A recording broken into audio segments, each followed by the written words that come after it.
This podcast is supported by MIDI Health. Are you in midlife, feeling dismissed, unheard, or just plain tired of the old healthcare system? You're not alone. For too long, women's serious midlife health issues have been trivialized, ignored, and met with a just deal with it attitude. Many of us have been made to feel ashamed or forgotten. In fact, even today, 75% of women seeking care for menopause and perimenopause issues are left entirely untreated. But here's the powerful truth. It's time for a change. It's time for MIDI. MIDI is not just a healthcare provider. It's a women's telehealth clinic founded and supported by world-class leaders in women's health. What sets MIDI apart? We are the only women's telehealth brand covered by major insurance companies, making high-quality, expert care accessible and affordable for all women everywhere. Our clinicians provide one-on-one, face-to-face consultations where they truly listen to your unique needs. We offer a full range of holistic, data-driven solutions, from hormonal therapies and weight loss protocols to lifestyle coaching and preventive health guidance. This isn't a one-size-fits-all care. This is care uniquely tailored for you. At MIDI, you will join our patients who feel seen, heard, and prioritized. You will find that our mission is clear: to help all women thrive in midlife, giving them access to the health care they deserve. Because we believe midlife isn't the middle at all. It's just the beginning of your second act. Ready to feel your best and write your second act script? Visit joinmidi.com today to book your personalized, insurance-covered virtual visit. That's joinmidi.com. MIDI, the care women deserve. The Murder Shelf Book Club contains disturbing content related to real-life crimes. Listener discretion is advised. Diabolic duos are what many true crime documentaries and horror movies are based on today. You never know who lurks in the shadows of the mask presented in public. Were these nice guys pretending to be murderers, or murderers pretending to be nice guys? Either way, the plan sprouted and matured into a life of its own, becoming a dark passenger who joined them at night. From Click, Click, Click by Varner and DeVanie.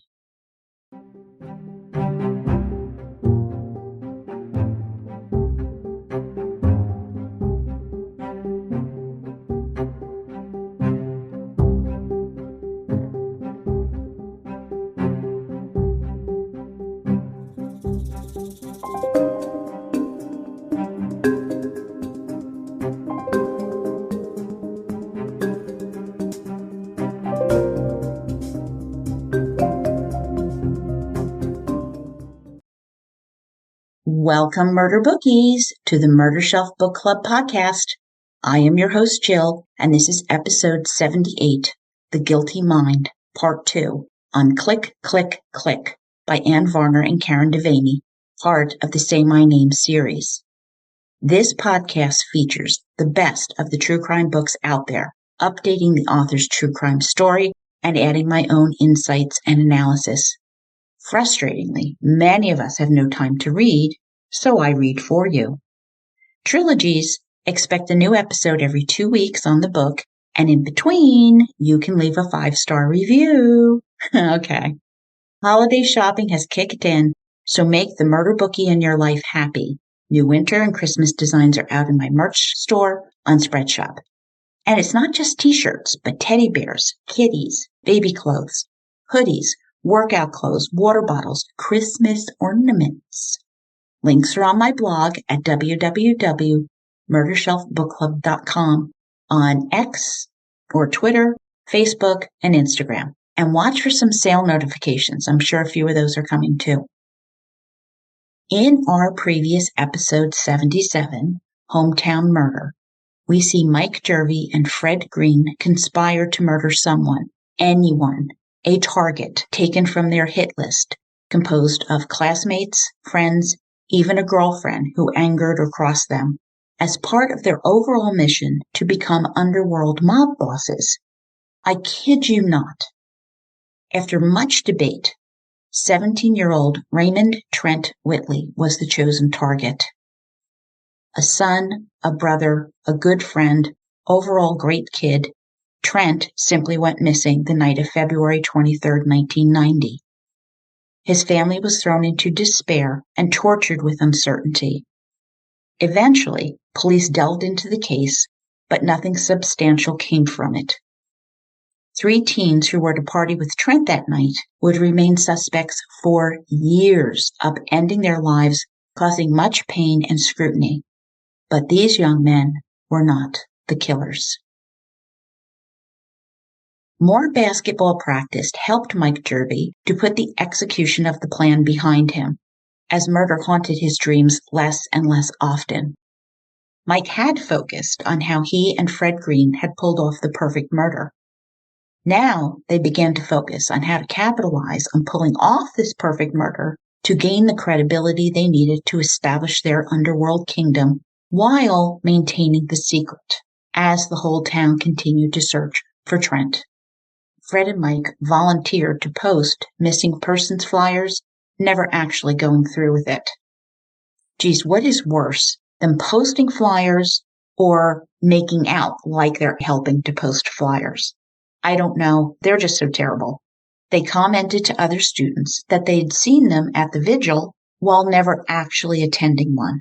They avoided the many news articles with Mrs. Whitley's theories contained within.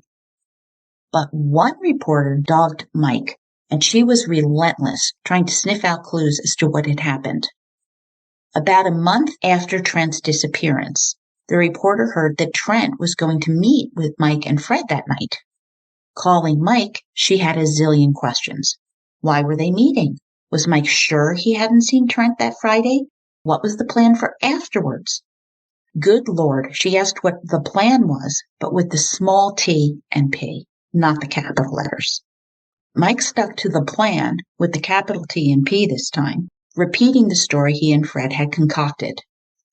Immediately thereafter, Mike called Fred, who told him to voluntarily go to the police and repeat the story.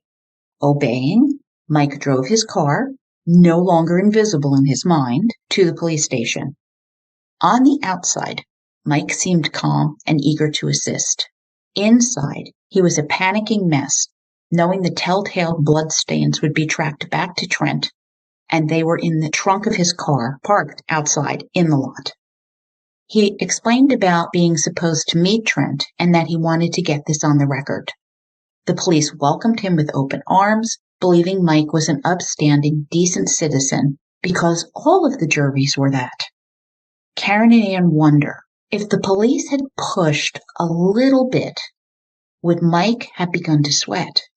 If they had just pressed him, would Mike have collapsed like a house of cards and confessed? I agree with them. I think he might have.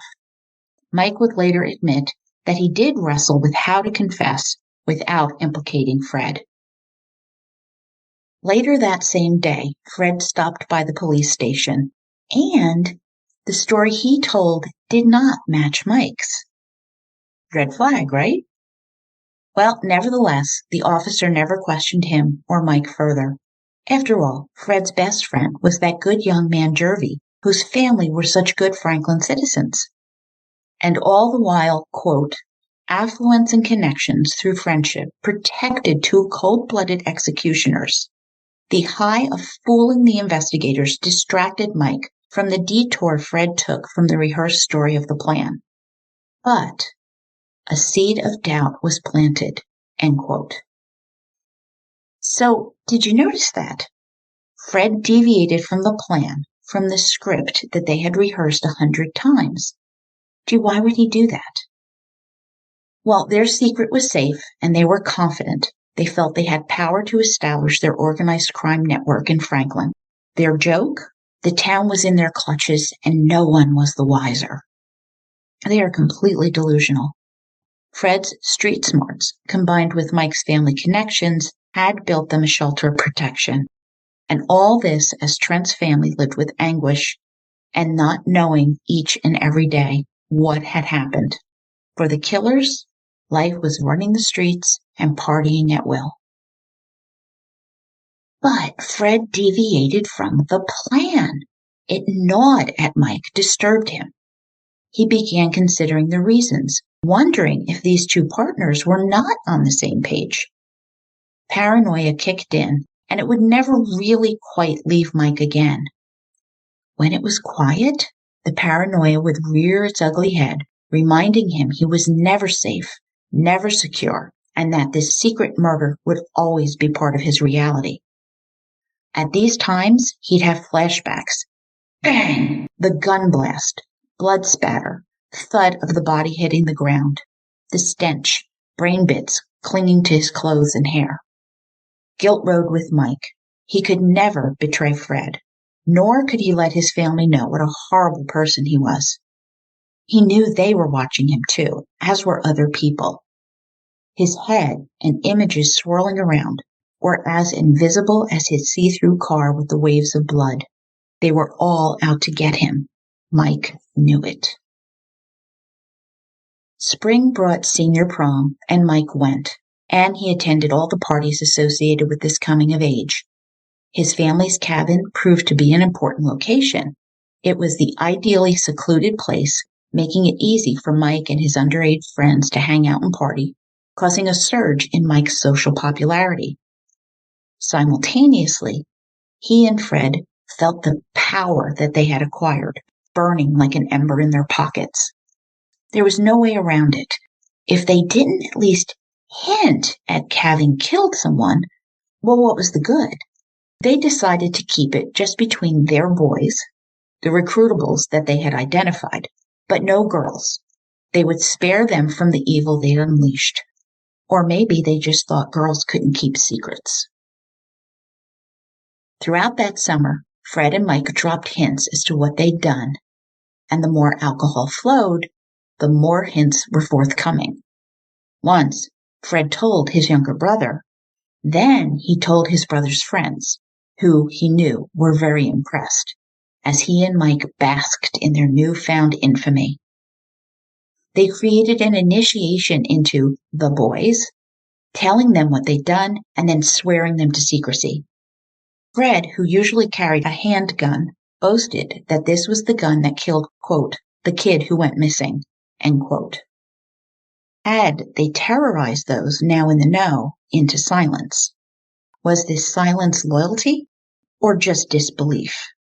Not one person who had been told the truth came forward, and at least 10 teens were later verified to know. Now that terrifies me. I believe this is somewhat connected to something called the bystander effect. If you are familiar with it, it has undergone some new research in recent years, but the concept is, but when in contact with a person, perhaps unconscious, who is needing assistance, in a crowded situation, no one is going to act, likely walking right past the person needing help. This will continue until the first person acts. To keep this short and sweet, the reasoning is, I'm sure someone will call to report this. I don't need to do that. Gee, I'm not sure what's happening here. Someone will figure it out. What if they're just joking? I'm going to look stupid. I'll get in trouble with my parents and the police if I report something and it's not true. And what if Fred is serious and he comes after me? With everyone diffusing their social responsibility for each other. Now, the catch is, I have enlightened you. You know that this is going to happen. You know that this is social psychology. So the next time that you find yourself in this situation, you know that no one is going to do anything and that no one has called 911 already and that you have to be that first person to act. This actually happened to me in Penn Station, New York City. I was exiting up the escalators going into Madison Square Garden on my way to see a Broadway play when a woman tripped and fell flat on her face and everything she was carrying flew all over the place as everyone just walked past her, around her, stepping over her things. But I knew it was my job as a decent person and citizen, so I stopped, I helped her up, I gave her a Band-Aid from my purse. Hey, I'm a mom, I carry Band-Aids. I helped her retrieve her parcels, and I ensured she was back on her feet, and we parted. Turns out I was late for the play, but all in all, I felt really good about acting to help her. In this case, we're talking about teenagers diffusing social responsibility. and they moved on. What is even a more troubling question that Karen and Anne ask, had any of these students told their parents? And what of the teacher who heard this? The adult in the room. Yeah, the teacher with additional responsibility there, who plainly failed to say anything too. For weeks, Mike and Fred partied and bragged about the murder as the summer came to a close. Mike's thoughts still lingered back. Why, oh why, hadn't Fred gone with the story they rehearsed a zillion times when he spoke to police? The paranoia was relentless. Mike may have factored this obsessive thought into his decision-making when he decided to go to the University of Georgia, which was far enough away from home and from Fred. Now Fred, he was attending the Virginia Military Institute of Lexington, VA. That stopped my heart. Fred in the military. What havoc and destruction could he unleash there? Whew. At the University of Georgia, Mike believed he'd escaped the plan, that living away from home would be salvation. And he attempted to do so, blending in as one of the typical freshmen, socializing galore, attending class a little, and studying occasionally. But he couldn't make it work. Using drugs to self-medicate, equilibrium largely escaped him. After freshman year, his grades were so bad he left the university. He would fantasize about running away to a remote island somewhere, but the truth was he couldn't ever run away from the plan. Back in Franklin, he was utterly defeated. He began delivering pizza, continuing to distract himself from himself. You'd find him playing video games or delivering pies. Oh, and he still had the same car with the blood-stained trunk. He couldn't face cleaning it. He couldn't face selling it. Lord, no, someone would open the trunk and see the bloodstains. And he never opened that trunk. He refused to use the car. He was torturing himself. After a year at home, his family decided it was time to try college again, and the University of Georgia was willing to take him back because he still came from that stellar family with the great reputation, blah, blah, blah, blah. Campus was beautiful as ever, but Mike's head game hadn't changed. Quote, the unstable ground could open from beneath him at any time, sucking him into a bottomless free fall forever. The signs constantly pointed to everyone knowing, end quote. That is knowing his dark secret, that he'd helped kill Trent.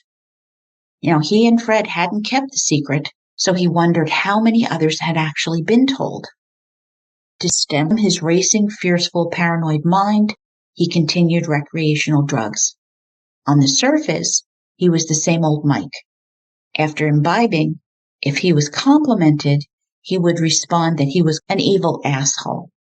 If no one took him seriously, quote, he would divulge a general piece of his secret, explaining he'd participated in a foul thing in high school and was a very bad person, end quote. Most still refused to believe him, yet he believed everyone saw through him. Carrying this demon around with him was exhausting and relentless. One night back in Franklin, he and some friends were watching the film The Wall, a psychological drama involving a boy coping with his father's death and drug-induced hallucinations. The boy grows into a man, and he gradually loses touch with reality, building a mental and figurative wall to protect himself. Mike's paranoia shot through the roof. He just knew everyone was sending him a message via the movie. They knew about the execution of Trent, and he got up and left the room. Continuing to struggle psychologically, Mike called Fred, sharing his inner demons. Fred was entirely sympathetic, lending an ear, showing support. No, hell no, Fred didn't do that at all. Fred bluntly told him to lay off the drugs, straighten out his act, and forget what they had achieved. Fred was now focused on his military career, excelling at VMI, and appreciating the tough discipline, and he would not let Mike screw up his achieving his dream. There was just way too much at stake for one of them to go off the deep end. Mike was becoming a liability. The problem was, Mike's solo route to get it together meant confession, as shame and despair flooded him. Once again, Mike was failing out of school and his mental stability hanging by a thread. I need to hit pause here for a minute. This story that Mike is telling about his torment is told from years' hindsight, and I believe that he is shading so that we are all more sympathetic to what he went through at the time of the murder and afterwards, what he suffered, and is not concerned at all about the suffering of the Whitleys. In all frankness, I never sympathize with the murderer unless we are discussing an abused childhood before the killer emerged. No such thing happened here. Mike's tale, he is factual, he is accurate, he is forthcoming about the steps taken to kill Trent and disposing the body. In my opinion, Mike Jervey is a cold-blooded narcissist. He is deliberately presenting himself in a sympathetic light. Poor me, I was so guilt-ridden. He didn't sympathize with his mother after his father's sudden death, leaving her a single mom coping and struggling. Nope. Mike was only concerned about himself. He exhibited anger, and that the family conspiracy kept him in the dark. That's why he was angry. It was all about him, what he was denied. He didn't try to make life easier for his mom. He tormented that poor woman. It was 17 months later that he and Fred killed Trent, which means there was a relatively short time frame after his dad's death and before he and Fred launched into the Assassin's Creed mode. We sometimes look back and try to determine triggers, what set him off, and here we can see it clearly. Why I can sympathize with a teenager who lost his father, the murdering narcissist gets not one iota. Recall that right before the murder, Mike whispers to Fred that they should do it so they can get out of here. This struck me. Mike meant that. This is truthful and it is insightful. Let's do this. I believe Mike was full in, acting side by side with Fred, and is not some patsy going along under some malignant entity's influence. Mike Jervey revealed himself in that. Psychopath? No. Cold-blooded, selfish, narcissistic killer? Yes.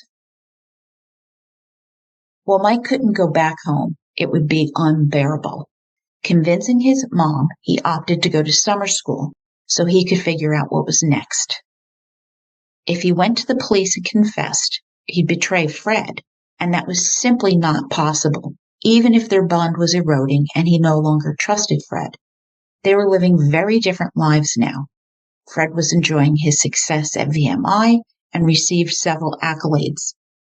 Mike's anxiety was becoming a serious liability, and he was struggling with depression, fear, and the sharp paranoia. Suicide was not an option because his dad was watching him from heaven, and he knew he'd never see him again if he did. Turning himself in would embarrass and disgrace his family, and he hated the idea of prison. Summer school finished. On returning home, Mike had made a decision and had an important announcement. He was dropping out of college, leaving Franklin, and cutting off all ties with the family. He'd packed up what he could and tossed it into the back seat, not the trunk, of his car, and he would leave. And I'm sure this went over well, right? No. But Mike is in avoidance mode. Avoid the farm where Trent was buried, avoid seeing the crime scene, avoid Fred, and avoid his family. His family did not understand. What was he thinking? Why would he do this? And the more they probed, the more Mike's decision became entrenched. Fred accepted what Mike told him, but Mike saw, or thought he saw, more cracks in the cement of their bond. Was Fred's confidence in Mike waning? Whatever Mike did, it was wrong, and he continued to spiral downward, engulfed in morbid imagery in his dreams. By summer 1992, Fred knew Mike was losing control. Hoping a little buddy time would brace up his confidence, Fred rented a movie, Back in those days when there were video store rentals of films, this one was Apocalypse Now. Set during the Vietnam War, it was 1968. A rogue Colonel Kurtz was off the rails, creating destruction in his wake. A Special Forces captain is sent to terminate the colonel before the situation became any worse. But dealing with PTSD of his own, the captain winds up joining Kurtz and his crazies. Filled with drugs and wanton violence, it's a pretty gruesome film. Fred is watching this with Mike. Like, what could go wrong? Already paranoid, doubtful, Mike now knew Fred was sending him a message via the film. Predictable, since he'd already gone there with another group of friends when watching the Wall movie, right? Watching the film's violence, Mike hallucinated imagery from the murder, morphing them into one. Movie gunfire triggered the bang that killed Trent. Every dead body had Trent's face. Message to Mike from Fred. Mike, you are spiraling, and I, Fred, need to terminate you. Driving Mike home after the movie, discussing the film, Fred told Mike that he was definitely the Special Forces captain sent to exterminate the unhinged spiraling colonel. And Mike saw that he was Kurtz, the target. Going inside his house, Mike heard Trent's voice in his memory. Quote, maybe we can work something out, followed by Fred's hollow answer, it's too late for that now. End quote. Reading along, I could see Mike and Fred feeding off each other's deluded, deadly thinking, repeating it as they plotted, executed, and lived in the aftermath. Fred definitely engages in delusions of grandeur, craving power, respect for being the baddest gangster in Franklin. Based on my 30 years of experience in psychology education, Fred exhibits psychopathy. He has no remorse whatsoever, callous, he lacks empathy, and he never thinks of the Whitleys and what he's taken from them, that he's stolen Trent's young life. This is crystal clear when he robbed Trent's dead body. Fred relishes the plan, enjoys the power. He is steady on his feet and supremely confident, glibly walking into the crowded gym wearing the victim's hat and glasses. Now he sees Mike mentally falling apart, zero coping skills. Was Mike actually right? Had Fred considered taking Mike out to ensure he would never be tied to Trent's murder? I think he may have considered it, and worse, I think he may have done it if the opportunity presented itself. Murder Bookies, what do you think about this? Email me at jill@murdershelfbookclub.com or find me on social media. Rolling this conversation from the drive home that night over and over in his mind for weeks, obsessing, Mike finally found the courage to talk to Fred, trying to be casual, saying that they'd committed the perfect crime. Fred disagreed. No. The perfect crime would be murdering someone and framing someone else for it. Now, this did nothing to ease Mike's already tormented, doubtful mind, and he realized he was in Fred's sights. The shift to survival mode came quickly. Mike avoided Fred at all costs. He needed to disappear. With the family turmoil still rolling, Mike would pack after the summer and move to Georgia and stopped all contact with his family. He planned one final outing with his friends at their beach house. With little choice, the family agreed to let him have this time at the beach house, and hoping he'd have time to cool off, and with luck, Mike would come to his senses. But Fred planned to be there too. Mike intended to tell Fred that he was leaving, never to return, burying their secret forever. Maybe Fred would accept this and no longer view Mike as a danger to him. But his anxiety and paranoia wouldn't ease its grasp on his mind. Stalling, Mike kept hemming and hawing, with Fred pressuring him to go to the beach, offering to drive Mike himself. It was left up in the air. Then, Fred and his younger brother arrived at Mike's unannounced, saying they were all going to the beach and Mike should get packed. Alerts were sent off in Mike's brain. Why had Fred brought a third party?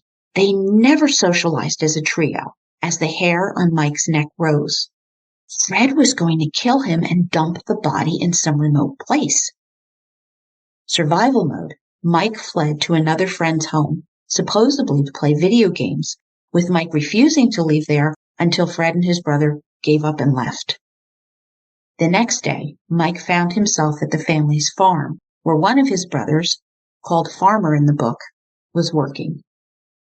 Feeling unbearable fear, ill at ease, Mike knew that Trent's body was right there.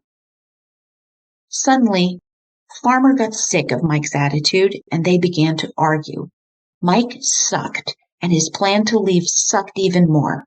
How could he be so immature and uncaring? Did he enjoy tormenting Mom? He treated her like crap after Dad died. Quote, Mike was a spoiled brat, and it was time for him to mature into a man. He wanted Mike to go to the beach for sun and fun with his friends and return ready to live life like a responsible adult. As Mike was ready to leave, Farmer mentioned he was planning to move his wife and daughters to the farm to live temporarily in the hunting cabin, and these words stung Mike. End quote. Frozen in dread, oh my God, what if his nieces accidentally stumbled upon Trent's body buried in the yard? They'd be scarred for life. What if Farmer was blamed for his death? What if Farmer went to prison? Mike threw down and demanded that Farmer and his family not move to the cabin because Trent Whitley was buried there in a shallow, unmarked grave. I can't imagine the expression on Farmer's face processing that statement. Mike continued on. He knew because he put Trent there. He'd killed Trent with Fred back in February 1990 as the dam burst and the plan came stumbling out, unburdening himself finally. Farmer's silence gave way to bafflement, fear, and disbelief. What the hell? By confessing, Mike felt downright giddy, relieved, the weight of the plan lifting. He'd go to the beach tomorrow, leaving Farmer to deal with the revelation, running from responsibility for the murder again. He actually felt hopeful for the future for the first time in years. Mike even thought that Farmer would help him, his reality completely warped. Well, Farmer did not help him pack or anything else, himself unsteady, and he adamantly refused to let Mike go to the beach. He had to stay in Franklin and do the right thing. Mike didn't seem to get it, asking Farmer to never, ever tell their, quote, do right, end quote, brother, the one with the even stricter moral code. Farmer gave Mike a choice. He could tell do right himself, or Farmer would. Instead, Mike jumped in his car. He told Farmer to stay silent until after he partied, packed, and left. And then he could tell do right, literally running away. Off Mike went to get ready for a beach party and his departure from Franklin. Life was good again. He was free of the plan and the darkness. Feeling lighter, he was excited. His new plan seemed to be working out. He might make it. He is completely delusional. All of this was dashed on the rocks when Mike got home around 2 a.m. and he saw Farmer and Do Right's cars parked in his mother's driveway. Oh, shit. Going inside, the brothers were quietly waiting at the kitchen table. Mom was still upstairs asleep. Quote, from the look in their eyes, his grand master plan dissolved like seltzer tablets dropped into a glass of water. End quote. Dreading facing these two, he sat down, and by dawn, a new plan had been forged. After phone calls, it was hurry up and wait, and the silence was oppressive. The brothers woke up Mom and gently broke the news to her, explaining the new plan, and she needed to be on board. Then, in the middle of this, Fred called, eager to see Mike. Come on, hurry up, let's go to the beach party. Mike vacillated, and Fred became gloomy, hurt that he was losing his best friend. Mike tried to calm him, but inadvertently confirmed Fred's suspicions. Now down at the police station, Mike hugged his brothers and mother, his feet heavy as if anvils were attached to them. He talked for hours, sharing all the sordid details, the planning, the rehearsal, scoping out locations, the murder, concealment, and the alibis. The final task was taking law enforcement to recover Trent's body out at the farm. 30 months had passed since they enacted the plan, and given Mike's shock at the time when he was mentally compromised, he was now not 100% sure where they had moved Trent's body on that beautiful, cool Sunday in February. Quickly, the investigators found the first ditch that Fred had dug, but finding Trent's exact resting place was more difficult. Over a week later, the team of investigators were utterly desperate to reunite Trent with his grief-stricken family. Labor Day weekend came and went. They took time off to regroup and recharge their batteries. The lead detective was beyond frustrated, and he called a specialist, Professor Bill Bass, a forensic anthropologist from the University of Tennessee, Knoxville. Back in 1980, Bass founded the first anthropological research facility where the decomposition of human remains was studied. You may know this as the Body Farm. Professor Bass provided useful suggestions, including to partner with a local botanist who would be knowledgeable of the flora and fauna in the area. A professor from the Paul D. Camp Community College in Franklin was contacted. Yeah, that's Camp Community College, the same one founded by Franklin's founding fathers, the Camps. The next day, the botanist arrived at the Jervey family farm and within 2 hours had identified a viable search area. Digging began and didn't take long to find the body of Raymond Trent Whitley, which was carefully excavated from the grave that had held his remains for over 2 years. His body was not in good shape, but investigators also found his wallet, driver's license, and a gold chain he was known to wear. There was no elation, as the Whitleys still had to be informed. They had all grown close in the months since Trent's disappearance, and while knowing Trent had been found, his family would know for certain that Trent was gone forever. Dental records would positively identify his remains, and Mrs. Whitley would say, quote, "We kind of reconciled ourselves this past year that he was not alive, but you never give up hope that it would not turn out like this." End quote. As the truth came out, painful relief was the communal response. From the first, the Jerveys received death threats, with Mike being put into protective custody. On August 16, 1992, police spoke to Dr. Norman Thornton, father of Fred's ex-girlfriend Heather, about his .357 Magnum. He confirmed it was missing, and it was later located at the apartment Fred shared with his mother. With extreme security measures necessary, Mike and Fred could not be tried together. It was just too dangerous for them to both be in the same courtroom. Fred was charged with first-degree murder, robbery, and the use of a firearm. Mike was charged with first-degree murder and a firearms violation. November 24, 1992, found Fred in court accepting a plea deal his attorneys, Greg Neskin and Martin A. Thomas, had negotiated with District Attorney Richard G. Grizzard. Admitting to murdering Trent Whitley, the death penalty was off the table. Judge William R. Morse, Jr. sentenced Frederick West Green to life in prison plus 62 years. Mike was next. Because he had confessed to the crime and assisted police in the recovery of Trent's remains, he was offered a plea deal that reduced his time in prison. He received 30 years in prison for the murder and firearms charges.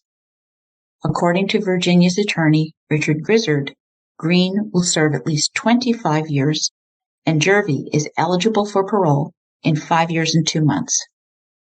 Yeah, I wanted to throw up. 5 years? 5 years. At sentencing, Fred Green said to the Whitleys that he was sorry, quote, "for the pain and the anguish I have caused. I truly am very sorry," end quote. Mike Jervey said, quote, The past 2.5 years have been the hardest years of my life. I wish there was something I could do to ease the pain." End quote. As a nonviolent person, it would have taken Herculean efforts for me to restrain myself. Mike's 2.5 years were hard. He said the guilt over the crime had proved unbearable, which was why he confessed. Mrs. Whitley responded to the Daily Press saying, quote, "At this stage of the game, it's a little hard to swallow. I hope they're sincere, but I'm not sure I believe them." End quote. I agree with Mrs. Whitley. I do not believe Fred, other than he's sorry Mike caved and they got caught. In the book, Karen and Ann share that there is a full transcript of Fred's trial, but mysteriously, there is no transcript for Mike, not of the plea deal or statements to the court. The DA chose not to submit Mike's police station confession, instead including an evidentiary summary. Further, there is no transcript of Mike's taped confession or apology made to the family and community. I have never, ever heard of a case where the prosecution did not present a valid murder confession on the record. It is bizarre. I know what I think. Affluenza strikes. This was deliberate. It was designed to protect an influential family from humiliation and embarrassment. It is shameful, and I find it outrageous. What about those who Mike and Fred told that they'd killed Trent? After the proceedings, D.A. Grizzard said that those who knew about the crime were mostly 16 and 17 years old and didn't come forward for fear of reprisals from Fred Green. They claimed Green had issued threats if anyone told about the murder. They testified that Fred told them of Trent's murder a few times and Mike at least once. Further, Fred's younger brother said that Fred had displayed the murder weapon to them.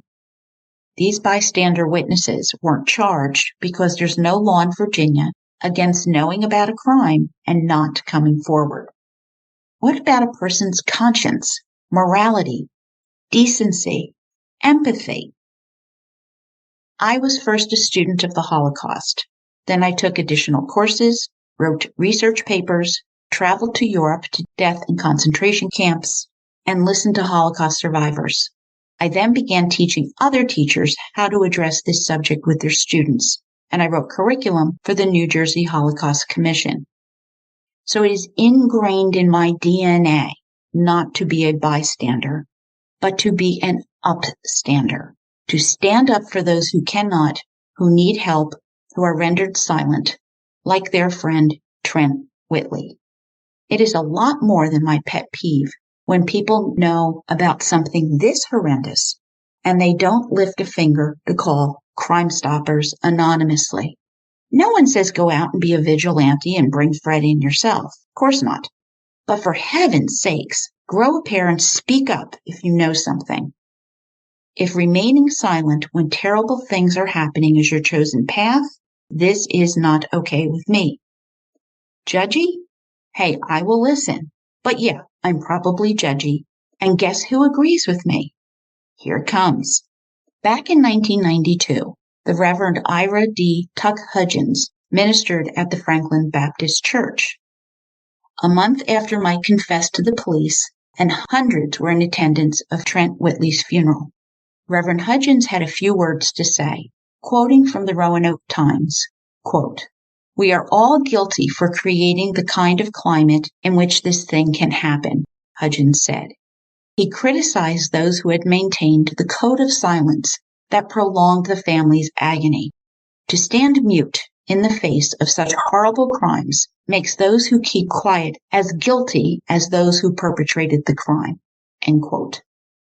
Now keep in mind, a Franklin High School teacher also stayed silent. This is not a teenager, but an adult with full-grown frontal lobes responsible for teaching teenagers. But the law is the law, and no charges could be filed against those who knew but kept mute.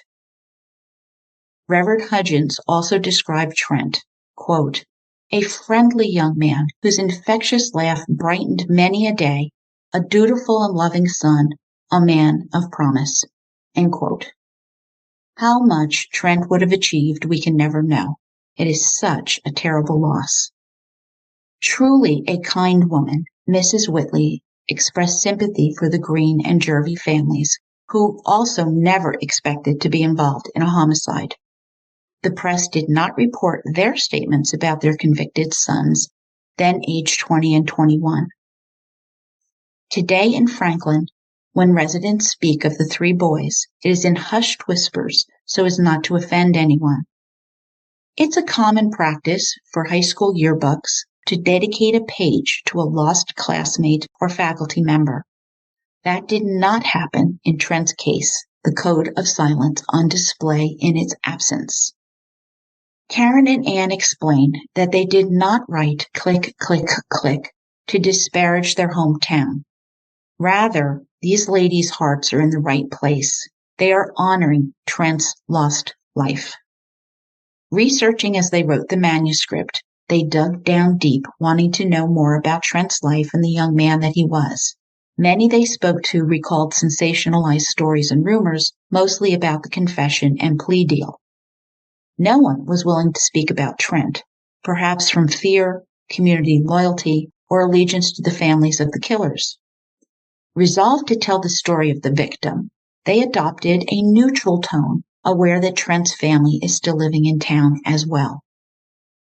Being the Sugar-Coated Murder podcast, they made gooey brownies that episode, comfort food, to help speak the truth and tell the tale. They have great affection for their hometown and have wonderful memories growing up there, some of which I've shared with you.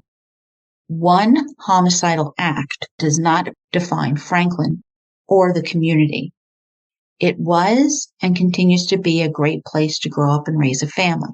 Hence, the disbelief and shock when the events were revealed. Murder has a ripple effect, marking generations, not just the perpetrator and victims. Where did the book idea come from? Well, on August 21st, 2021, the ladies received an email from Discovery Plus Network, who had clearly listened to their Trent Whitley episode with a proposition to do a program on this true crime story. All right, I would have fainted right there. And then in marvelous true crime fashion, Karen and Anne checked to see if the emailer was legit. And she was. Bowled over, Karen and Anne began discussion and dove deeper into research, going back to Franklin, networking with people more closely involved in Trent's case. However, the Discovery Plus project was not to be for mutually agreed reasons. I think it's unfortunate, but a slow-burning fire was ignited in these podcasters. Trent's story needed to be told. Quote, "We pressed to recount his story in the best way to honor him," end quote. And this is also why I wanted to feature Click, Click, Click on my True Crime Book Club podcast, to honor Trent as well, to say his name right along with Karen Varner and Anne DeVanie. But it doesn't end here. 30 days after the email from Discovery Plus, another email arrived. This listener appreciated the way the women stuck to the facts of the case, not interjecting their opinions, especially regarding his family. It was from Mike Jervey. He also agreed Trent's memory had not been kept alive in town, and Mike offered to share his insights on his case. And of course, the ladies agreed to talk. Using a burner phone, taking precautions, they began speaking to him. They told no one of these conversations. Quote, "Picture two small-town 50-blank-year-old broads on a super-secret spy mission, but totally afraid. Kind of like the Golden Girls on a James Bond 007 pursuit," end quote. I love the way they phrase things. But seriously, what was his agenda? Was he dangerous?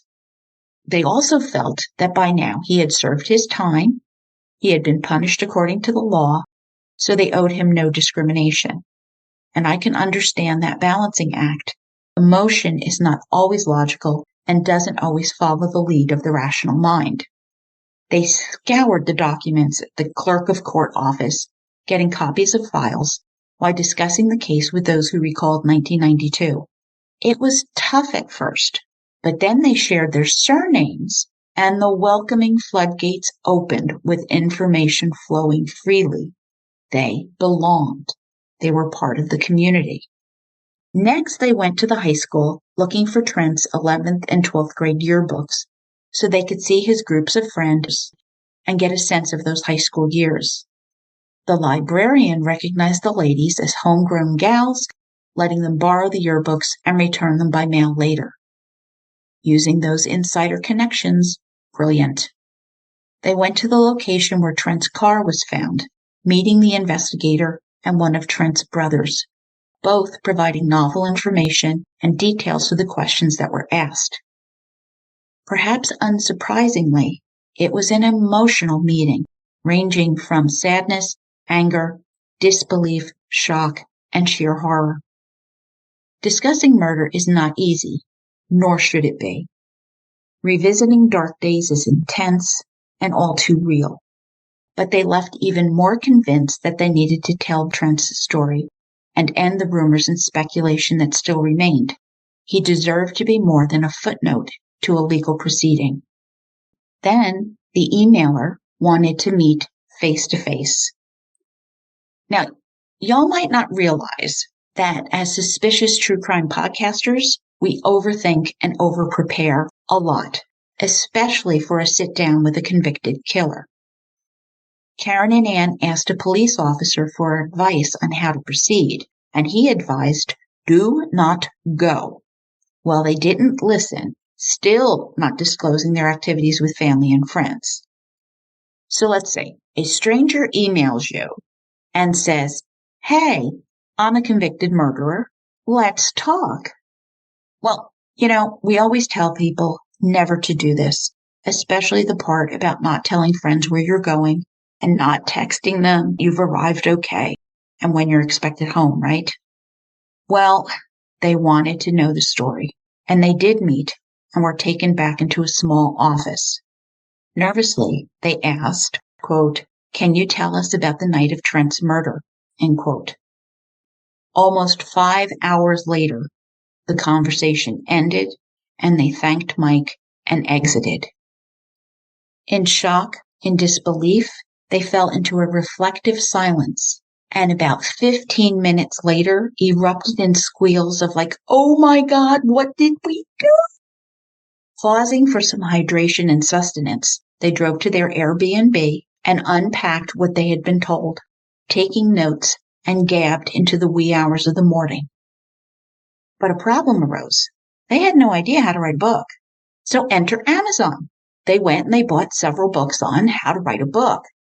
And after digesting all of that, they were concerned, well, can we write a book? Now, in talking with them, I referred them back to the Discovery Plus email, which complimented them on being wonderful storytellers. Buff that confidence. Determined, they headed off to an isolated retreat in the mountains of North Carolina. Fun fact, it's not far from where Dirty Dancing was filmed. And surprise, this particular inn was also renowned for its ghost and poltergeist. Perfect environment. Nothing like heavy breathing from an invisible specter waking you up at 3 a.m. So, by dinner time, they began to write, scratching out a mere 10,000 words. They were so naive thinking that they'd emerge 4 days later with a full manuscript. Well, that did not happen. It is much harder than you think. Putting together a more realistic schedule, the words began to flow, and they believed that they were guided by Trent's presence. And that was the beginning of the Say My Name series, Book 1, Click, Click, Click. Quote, we wrote Trent's story because we wanted to give Trent his moment. He deserved the happy graduation from high school with the pomp and circumstance. He was popular, a grade A student.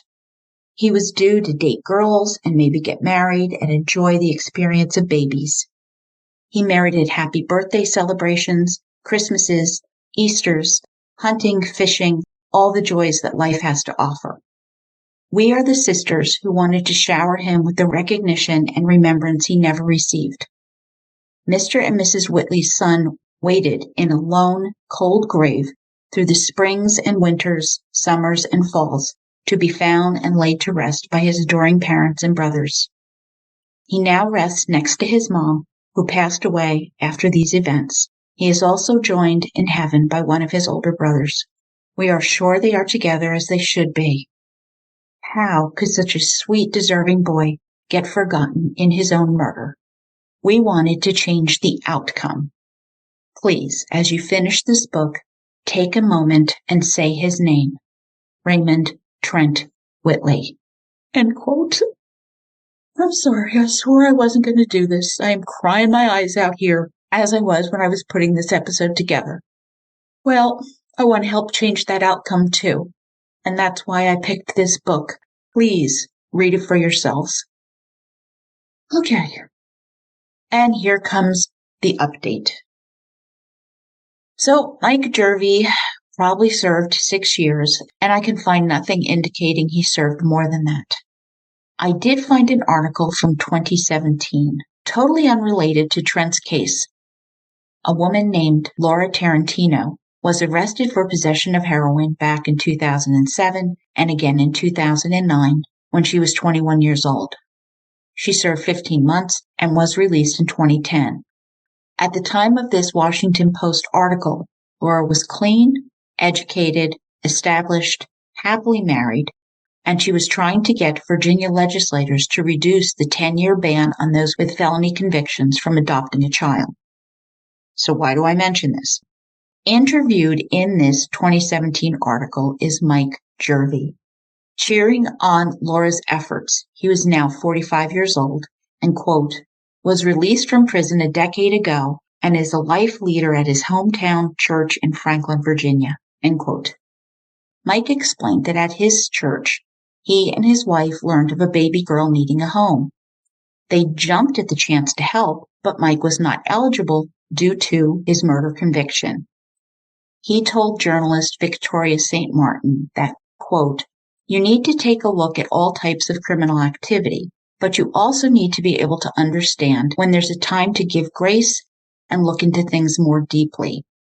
Why can't that person, having done their time, not only be a productive member of society, but also adopt a child that's in desperate need? Why not be able to look individually so you can really examine what's going down? End quote. Now, at that time, the Jerveys had legal custody of the baby, but couldn't adopt her. Well, that is a lot to think about, and I think maybe the Whitley should decide this one, because I'm struggling with it, to be frank. Nevertheless, it appears that Mike and his wife are rearing 2 children, and they seem to be a very happy family, and I honestly wish them luck. A Laura update as of 2021, she and her husband have 2 sons and seem to be thriving, and it does not appear that the ban on felony adoptions has been reduced in Virginia. From the research I did, Frederick West Green was paroled on May 11, 2019. I have no idea why. I would never have let him out, given the cold-blooded, premeditated nature of this crime. Today he is 51 years old, and I pray he has learned his lesson. All right, another update. In last episode, I shared that back in 1978, W. Jack Smith, the Franklin jeweler, was shot to death after Willie Lloyd Turner tripped the alarm. He had fallen after the first shot, and then Willie stopped and shot him twice more in the chest. Convicted of Jack's murder, he would appeal and appeal and appeal for 15 years. Turner was scheduled for execution 6 times, receiving stays when his defense attorney filed another appeal on his behalf. In those earlier times, Willie would have been electrocuted. However, in January 1978, a choice was given of lethal injection or electrocution. 4 more times, Willie was moved to the death house, where prisoners live in a cell next to the execution chamber, with execution as little as 2 weeks away. His final appeal was based on living 15 years on death row, which was psychological torture and thus unconstitutional, as it violated the prohibition on cruel and unusual punishment. This was rejected by the U.S. Supreme Court, with only Justice John Paul Stevens dissenting. A New York Times article explains that the federal district court judge, James C. Kacharis, had ruled that the 15 years on death row had resulted from the defendant's litigiousness, amounting to at least 20 appeals, and, quote, "It would be a strange twist of logic to reward a prisoner for repeated futile appeals," end quote. So this 15 years was not the state's doing. The Virginia Attorney General's office, quote, estimated that the case had consumed 10 to 15% of a state lawyer's time for 15 years, end quote. And on May 25, 1995, Willie Turner opted for lethal injection and was executed at the Greenville Correction Center. Jack Smith's son, William Jackson Smith Jr., known as Billy, was there to watch his father's murderer die, a first in Virginia. Billy was the first murder victim's family member in modern times to be permitted to observe an execution, which shocked me. Like, why on earth would the family be banned to begin with? Karen and Ann tell me that Smith jewelry is still a staple in Franklin. Jack Smith. Jack Smith was a good man, a decent man, a hard-working entrepreneur. His wife Betty was a nurse at a county hospital, and they both went to church where Jack sang in the choir. Jack and Betty Smith met when they were in college, him at Randolph-Macon and she in nursing school. In 1948, they married, and a decade later moved to Franklin with their 2 small children. After many years of hard work and striving, the jewelry store was flourishing, and Betty became chief of the hospital's 175-member nursing staff. And then Willie Turner intervened, committing cold-blooded murder. Years later, at age 35, Billy Smith commented on the execution, quote, "I feel like a 2-ton weight has been lifted off my shoulders. It ended a long chapter in my life," end quote. He and his wife and their 2 children began moving forward, living life the best they could to honor his dad. So many lives interrupted from such senseless violence. And that wraps up episode 78. In 2 weeks, I'll be sharing my interview and discussion with our authors, Ann Varner and Karen DeVanie, episode 79, a sugar-coated interview. I had a million questions as I was reading along in the book, so do not miss the inside story, and read their book, Click, Click, Click, and give the Sugar-Coated Murder podcast a chance. And a huge thanks to my Patreon members for helping select our next book, Frozen in Fear, a true story of surviving the shadow of death by Jane Carson Sandler. I had told you I met Jane at CrimeCon, and she is such a gracious, strong woman and a survivor. Jane eventually testified against her rapist-turned-killer, Golden State Killer Joseph D'Angelo. I also read She Survived, Jane, by M. William Phillips and Jane Carson Sandler, because I try to read as many books on a case as I can. And her story ripped my heart out while it renewed my spirit. Who knew that these things can happen simultaneously? So thank you for listening, Murder Bookies. I see you as you hear me. Please take a few minutes to leave an awesome review that will help me make new Murder Bookies. Share your thoughts with me at Jill@MurderShelfBookClub.com or on Facebook, Instagram, Twitter. New winter designs are out on Spreadshop, so get your merch. The holidays are coming really fast. The links are on my blog at www.MurderShelfBookClub.com with my sources, photographs, show notes, our snack recipe, and wine pairing too. Always trust your gut.